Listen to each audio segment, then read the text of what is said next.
She was beautiful, charming, and admired by everyone who knew her. Victoria Monroe wasn't just a member of Savannah's elite, she was the heart of it. As a devoted mother, a philanthropist, and the hostess of some of the most extravagant charity events in town, she was the kind of woman people trusted. But behind her polished smile and elegant demeanor was a dark secret. For years, Victoria led a double life, leaving a trail of bodies across the state. This is the story of the mysterious killer who almost got away with 30 murders. Victoria Monroe's life was the kind of life most people only dreamed of. Her house, a grand Victorian home on Magnolia Street in Savannah, Georgia, was the crown jewel of the neighborhood. Its tall, white columns, vibrant gardens bursting with color, and a welcoming wraparound porch made it the envy of everyone who passed by. The house looked as though it had been plucked from the pages of a magazine, perfectly maintained and glowing with charm. But it wasn't just the house that people noticed. Victoria herself was captivating. Her long brown hair fell in soft waves, and her striking blue eyes seemed to sparkle in any room she entered. She had an air of elegance, always poised and confident, making people want to be near her. Wherever she went, she became the center of attention, not because she demanded it, but because her presence simply commanded it.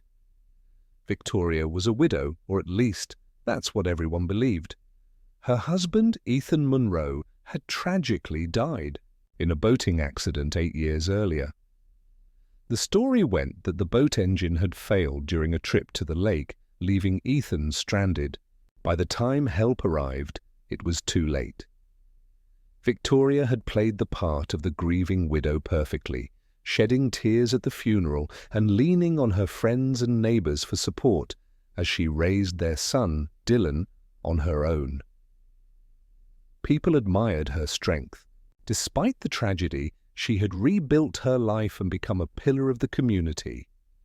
She hosted extravagant charity galas, raised tens of thousands of dollars for local causes, and volunteered her time at children's hospitals. To the outside world, Victoria was a woman of grace and compassion, someone who had endured heartbreak and emerged stronger for it. But there was another side to Victoria, one no one saw. The story of Ethan's boating accident wasn't true. What no one knew was that Ethan hadn't died by chance. His death had been carefully planned. Victoria and Ethan's marriage had been far from perfect. Behind the picture of happiness was a life of control and emotional abuse. Ethan was overbearing, constantly criticizing Victoria and leaving her feeling like a prisoner in her own home. Over time, she began to see only one way out. During a weekend trip to the lake, Victoria tampered with the boat's engine. When it failed, Ethan struggled in the water, calling for help. Victoria stayed on the shore, watching as he drowned. By the time rescuers arrived, she was crying and hysterical, playing her role flawlessly. No one questioned her. The authorities ruled Ethan's death an accident, and Victoria walked away, free. That moment changed her. For the first time in years, she felt powerful, in control of her own life. She didn't feel guilt or remorse, only relief. What had started as a desperate act of survival awakened something darker in her. She realized that with careful planning, she could get away with anything. That sense of power became intoxicating, and soon she began to see people not as individuals, but as obstacles she could remove if they didn't fit into the world she wanted. Victoria's life became a mask. To the outside world, she was still the warm, generous widow who poured her time into helping others. But behind closed doors, she was a calculating predator. Each move she made was deliberate, every decision carefully thought out. She never acted on impulse, and each of her victims was chosen with care. She targeted people who lived alone, individuals who had few family connections and wouldn't be missed right away. She made it her mission to earn their trust first, befriending them or inserting herself into their lives. Once they trusted her completely, she would strike. Her methods were varied and calculated. Sometimes it was poison, meticulously researched, to mimic natural causes of death. Other times it was suffocation or strangulation, quick, efficient, and silent. No two deaths looked the same, ensuring there was no pattern to connect them. Despite her dark deeds, Victoria didn't see herself as evil. In her mind, she was simply taking control of her life. Where others might have felt remorse, she felt justified.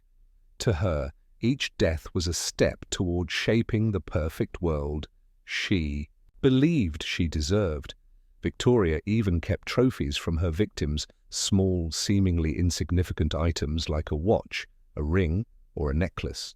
These weren't random trinkets. They were reminders of her power, symbols of the lives she had taken.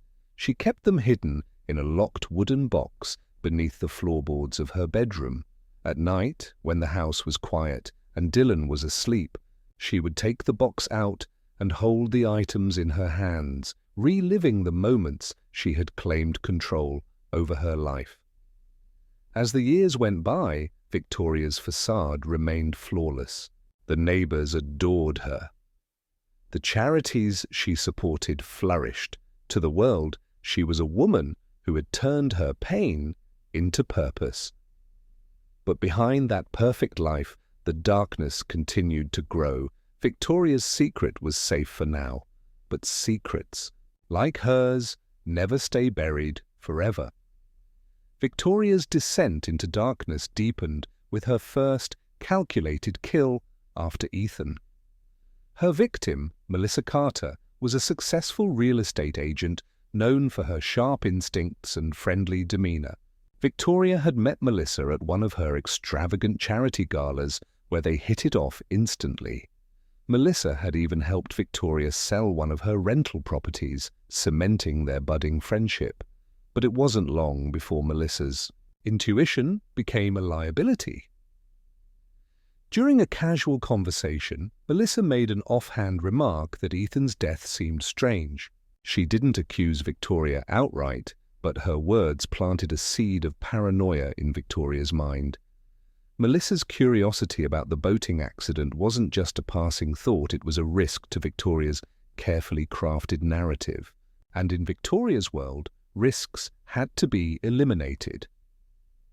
One evening, Victoria invited Melissa to her home for dinner. The invitation was framed as a friendly gesture, a thank you for Melissa's help with the property sale. Victoria played the perfect hostess, serving wine and laughing over stories about the eccentric personalities in Savannah's elite circles. Her charm was effortless, her warmth disarming. Melissa had no reason to suspect that beneath Victoria's pleasant smile lay deadly intentions. When the time was right, Victoria poured Melissa a second glass of wine, one laced with a poisoned had meticulously researched. It was subtle, designed to mimic the symptoms of a sudden heart attack. Within minutes, Melissa clutched her chest, gasping for air. Victoria, always prepared, grabbed her phone and called 911, her voice trembling, with a performance of pure panic. By the time paramedics arrived, Melissa was gone. The cause of death was ruled as cardiac arrest, and Victoria once again escaped suspicion. Her perfect reputation remained intact, her mask unshaken. Yet something changed in Victoria that night. Killing Melissa hadn't just been about survival, it had been exhilarating. For the first time since Ethan's death, she felt that same intoxicating sense of power. She wasn't just controlling her life, she was controlling others' fates. That feeling, that rush, became something she couldn't resist. Over the years, Victoria's methods evolved. Each victim was chosen with precision. She never acted impulsively, always taking time to learn about their routines, weaknesses, and vulnerabilities. Some were poisoned like Melissa, while others were suffocated or strangled in ways that left no evidence. She varied her methods deliberately, ensuring that no patterns could tie the murders together. The one constant was her ability to erase any trace of her involvement. Her victims came from all walks of life. A retired banker who often attended her fundraisers, a fitness instructor who volunteered at her animal shelter, a young lawyer who had once assisted with one of her charity projects, a beloved teacher from a nearby school. The only thing they all shared was their connection to Victoria, a connection that no one else seemed to notice.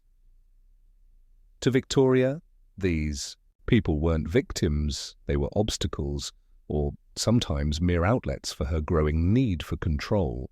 And after each kill, she kept a piece of them as a trophy, a watch, a necklace, a ring. Small, seemingly insignificant items that wouldn't be missed, but meant everything to her. These trophies were her secret treasures, her proof that she was untouchable. She hid them in a locked wooden box beneath the floorboards of her bedroom. Late at night, when the house was silent, she would take the box out, running her fingers over the items as she relived each moment in vivid detail. It wasn't remorse she felt, it was triumph. But the cracks in Victoria's perfect life began to show, especially at home. Dylan, now a teenager, had grown more observant. He often heard his mother on the phone late at night, her voice low and cold, nothing like the warm tone she used with him during the day. The conversations were clipped, filled with what sounded like instructions or commands. Sometimes he would see her pacing in the kitchen, her face tight with concentration, as though she were carefully planning something. One night, Dylan saw something he couldn't forget. Victoria returned home late from one of her charity events, her face composed as always. But when she hung her coat, Dylan noticed a streak of dried blood on her sleeve. His stomach churned as he pointed it out. Victoria barely flinched. She calmly explained it away, saying it had been an accident while cleaning up at the animal shelter. Her tone was so reassuring, her smile so convincing, that Dylan almost believed her. Almost, but the unease lingered. Dylan began paying closer attention to his mother's behavior. He noticed how she was always perfectly prepared, how she seemed to know too much about the people she interacted with. He started to wonder if the kind, loving woman he had grown up with was hiding something dark. The more Dylan observed, the more he felt like he was living with a stranger. And Victoria, for all her meticulous planning, had no idea that her carefully constructed world was beginning to unravel from the inside. Detective Sam Carter wasn't one to be easily rattled, but something about this case gnawed at him. The murders seemed random, scattered across Savannah and the surrounding areas. The victims, Melissa Carter, a retired banker, a fitness instructor, and others appeared to have no connection. But the precision of the crimes was unsettling. No fingerprints, no DNA, no witnesses. It felt too clean, too calculated. Sam had worked in homicide for over a decade, and his instincts told him these weren't isolated incidents. There was a pattern, even if he couldn't see it yet. Sam spent long nights at his desk, his office cluttered with files and photos. He sifted through autopsy reports, crime scene photos, and witness statements, looking for the thread that tied the victims together. It was during one of these late nights that he stumbled upon something peculiar. Almost every victim had attended a charity event in the months leading up to their death. At first, it didn't seem significant. Charity events were common in Savannah, especially among the affluent crowd. But when Sam dug deeper, he noticed something chilling. Every single one of those events had been organized by the same person, Victoria Monroe. Victoria's name had come up before in passing. She was a prominent figure in the community, known for her philanthropy and charm. She was well connected, frequently seen at fundraisers and social gatherings.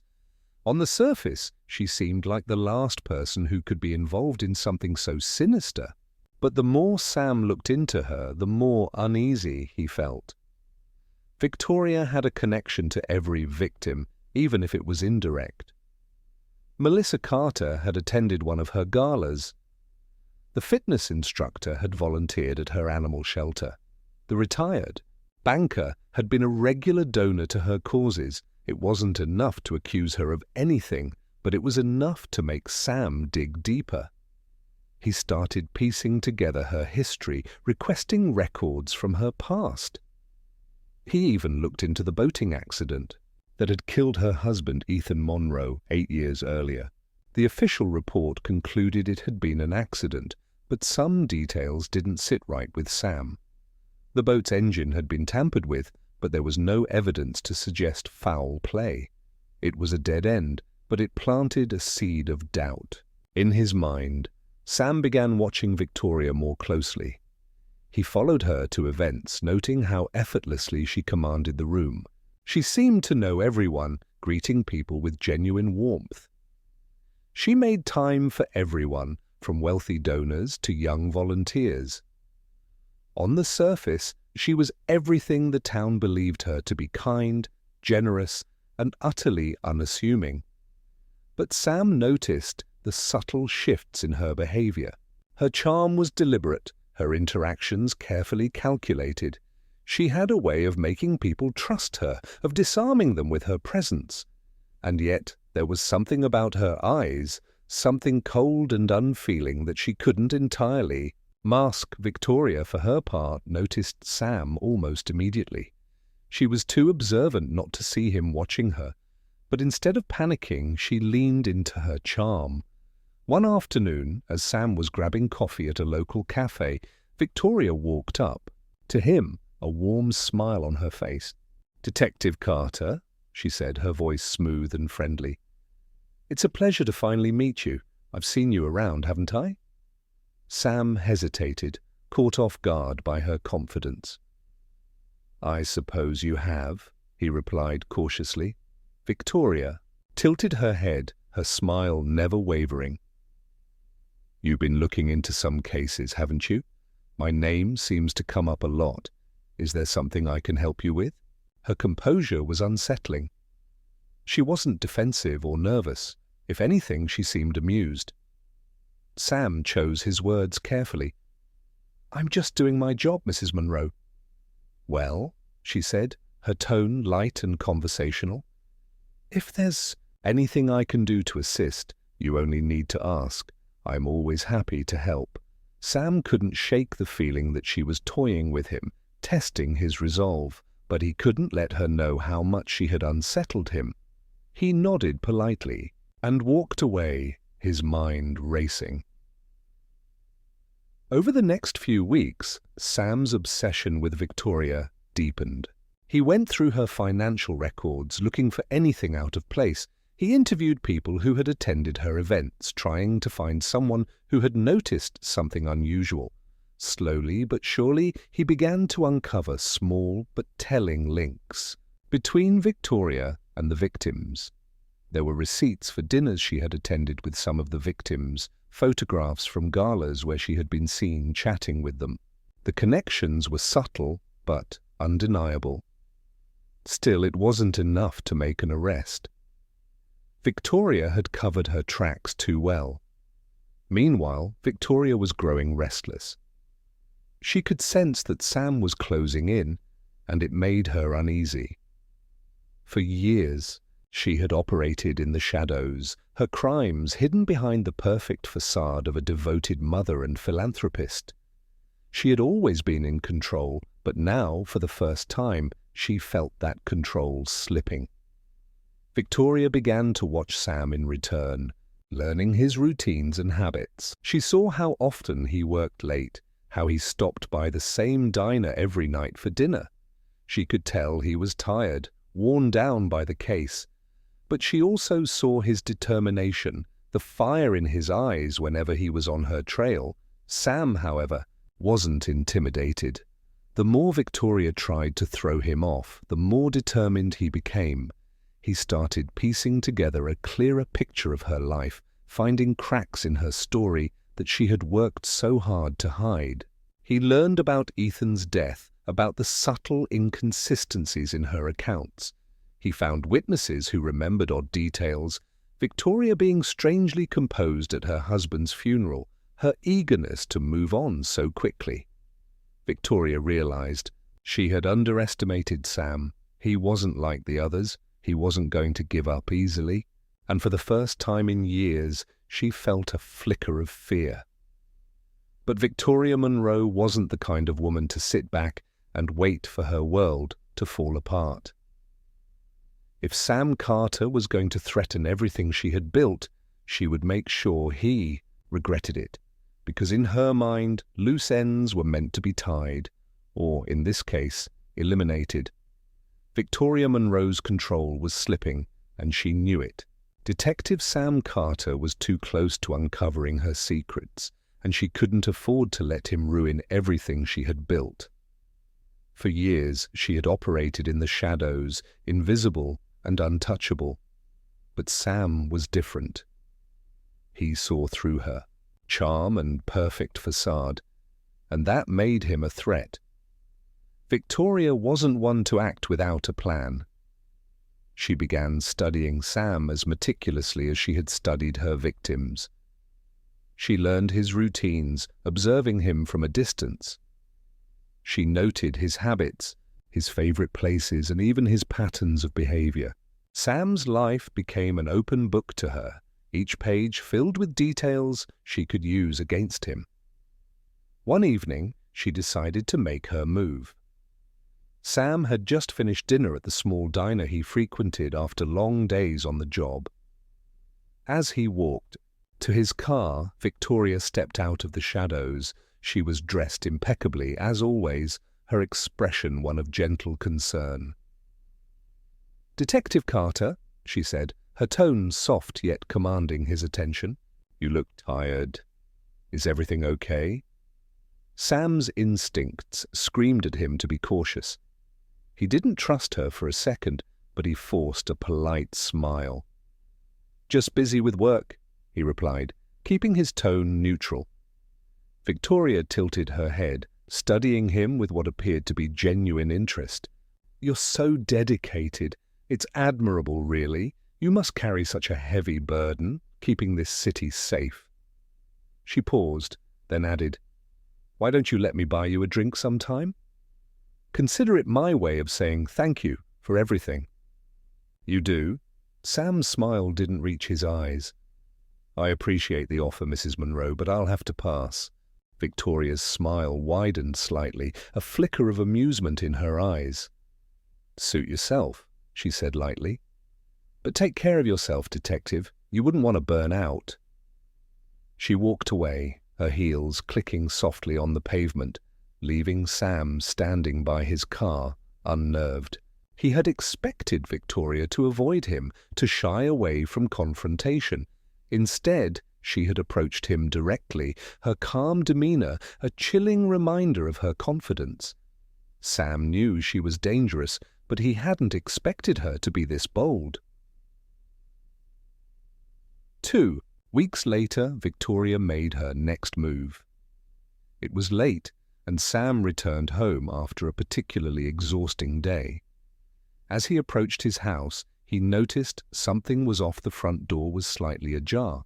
His pulse quickened as he reached for his gun, his training kicking in. He stepped inside cautiously, scanning the dimly lit hallway. The house was eerily quiet, but the unsettling feeling in his gut told him he wasn't alone. As he moved into the kitchen, his eyes landed on the table. There, in the center, was a single note written in elegant, looping handwriting. "You're closer than you think, but some secrets are better left buried." Sam's breath caught in his throat. The words were a taunt, a chilling reminder that Victoria was always one step ahead. She had been inside his home, under his roof, leaving behind a message that felt like both a warning and a challenge. He immediately called for backup, his voice steady despite the adrenaline coursing through him. Within minutes, his team arrived, sweeping the house for any signs of Victoria. But she was long gone, leaving no trace of her presence except for the note. It was as if she had vanished into thin air. The incident shook Sam to his core. Victoria wasn't just trying to scare him, she was sending a message. She knew he was onto her, and she wasn't afraid to let him know, but rather than intimidate him, the encounter only fueled Sam's determination. He now had proof that Victoria was dangerous, that she was capable of anything. Still, he couldn't ignore the unsettling truth. Victoria had been inside his home. She had walked through his personal space, likely studying him in the same way she had studied her victims. The thought made his skin crawl, but it also solidified his resolve. He wouldn't let her win. Victoria, on the other hand, was feeling the pressure. For years, she had operated with complete control, her carefully curated life shielding her from suspicion. But Sam's relentless pursuit was a problem she hadn't anticipated. She had underestimated his persistence, and now her perfect facade was beginning to crack. Despite her confidence, Victoria knew she couldn't afford another mistake. Sam was too close, and if she wasn't careful, he could unravel everything. But Victoria wasn't one to back down. She thrived on control, and she was determined to regain it, no matter the cost. Victoria Monroe's meticulously crafted world began to crumble because of the one person she least expected to betray her, her own son, Dylan. For years, she had shielded him from the darker side of her life, maintaining the illusion of a perfect mother. But as Dylan grew older, he began to notice the cracks in her facade. Her late-night phone calls, her cold demeanor when she thought no one was watching, the occasional bloodstains she casually explained away, it had all weighed on him, filling him with unease. One evening, while Victoria was out hosting yet another charity gala, Dylan's growing suspicion finally overtook him. He couldn't shake the feeling that his mother was hiding something. His mind raced back to moments that didn't add up. The late-night pacing, the locked box she always kept hidden beneath the floorboards, and the way she seemed to know, too, much about people who suddenly disappeared. That night, he worked up the courage to investigate. He went to her room and pulled back the rug, revealing the loose floorboards he had seen her replace once before. With trembling hands, he pried them open. His heart pounded as he pulled out the wooden box, its lock a small obstacle that he managed to break. When he lifted the lid, what he saw horrified him. Inside were small trophies from each of Victoria's victims: a necklace, a ring, a watch. Each item was carefully labeled with dates and initials. Beneath them were photographs of the victims, their names written in Victoria's neat handwriting, along with detailed notes about their routines, weaknesses, and final moments. The realization hit Dylan like a wave. His mother wasn't who she claimed to be. She wasn't a hero, a widow, or a philanthropist. She was a murderer. Dylan sat frozen, staring at the evidence that shattered his world. For hours, he debated what to do. Could he confront her? Could he hide this knowledge and pretend everything was normal? But deep down, he knew there was only one choice. He had to stop her. The next morning, Dylan walked into the Savannah Police Department, the wooden box tucked under his arm. Detective Sam Carter was reviewing a file when Dylan entered the station, his face pale and his hands shaking. "I need to talk to someone," Dylan said quietly. When Sam opened the box and saw its contents, a chill ran down his spine. It was the break he had been waiting for, the proof he needed to finally bring Victoria Monroe to justice. But as he looked at Dylan, he saw more than just a frightened teenager. He saw a young man grappling with the devastating truth about his own mother. The arrest came swiftly. The following morning, Victoria was taken into custody. She remained calm, her usual poise unshaken, even as the handcuffs clicked around her wrists. She didn't yell or protest. Instead, she smiled at Sam and said, "You've made a mistake. This is all a misunderstanding," but Victoria's confidence couldn't save her this time. The evidence was undeniable, and as the trial unfolded, the full extent of her crimes came to light. Prosecutors presented the contents of the box, each item connecting Victoria to a victim. Photographs, notes, and testimonies painted a chilling picture of a woman who had lived a double life for years, hiding her murderous nature behind a polished exterior. Dylan took the stand during the trial, his testimony heartbreaking. He described the moments that had made him question his mother, the late-night phone calls, the unexplained stains, the way she seemed to compartmentalize her life so effortlessly. As he spoke, his voice cracked, but he pressed on, determined to do the right thing, no matter how painful. One by one, the families of Victoria's victims came forward, their voices heavy with grief and anger. They described the loved ones they had lost, the lives cut short by a woman they had once admired. Victoria, sitting in the courtroom, showed no emotion.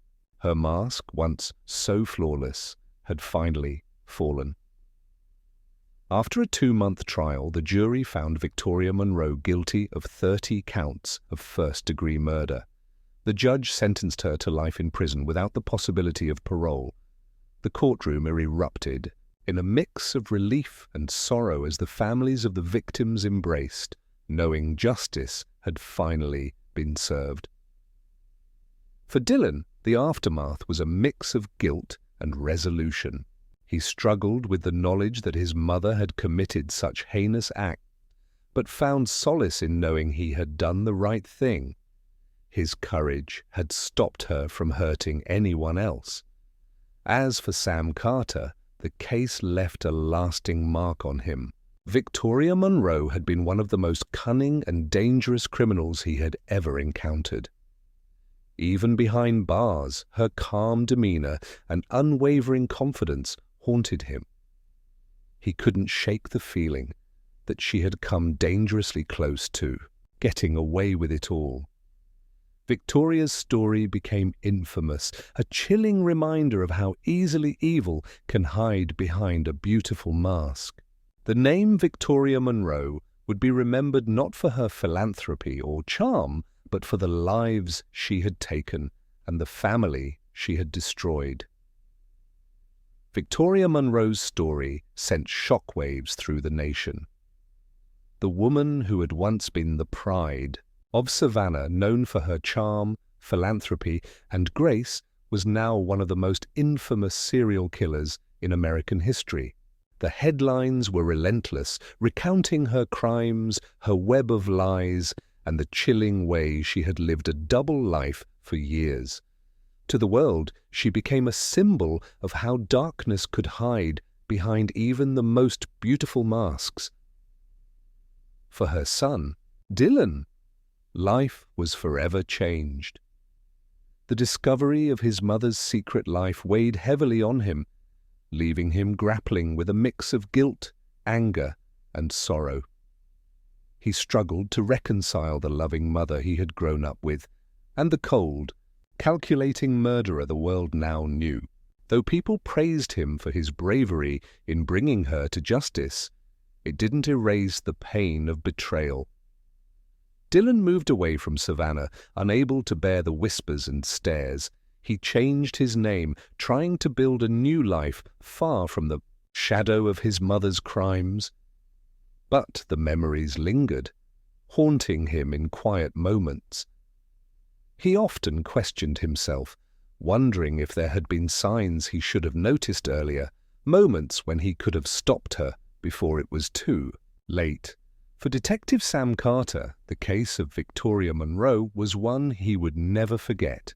Even as he solved other cases, her name loomed in the back of his mind. He often replayed their encounters, remembering her unnerving calm and the way she had nearly outmaneuvered him. He knew how close she had come to getting away with it all, and that thought unsettled him more than he cared to admit. Yet there was a sense of closure in knowing justice had prevailed, even if the path to it had been harrowing. Victoria herself remained a study in contradictions. In prison she maintained her composure, her charm undiminished even behind bars. She never admitted to her crimes, always insisting on her innocence, claiming she had been framed or misunderstood. Her refusal to show remorse only solidified her infamy, with many wondering if she truly believed her own lies or if it was just another layer of her manipulation. The victims' families found solace in her conviction, but the pain of their loss lingered. Their loved ones were gone, stolen by a woman who had seemed so harmless, so perfect. Victoria's name became a cautionary tale, a reminder of how appearances could deceive and how evil could hide in plain sight. In the years that followed, Victoria Monroe became a subject of fascination for true crime enthusiasts, psychologists, and authors. Books, documentaries, and podcasts dissected her life, trying to unravel the mystery of how a woman with so much privilege and opportunity could commit such horrific acts. But no matter how many theories were proposed, one truth remained. Victoria Monroe's story was a chilling reminder that some secrets are darker than anyone can imagine.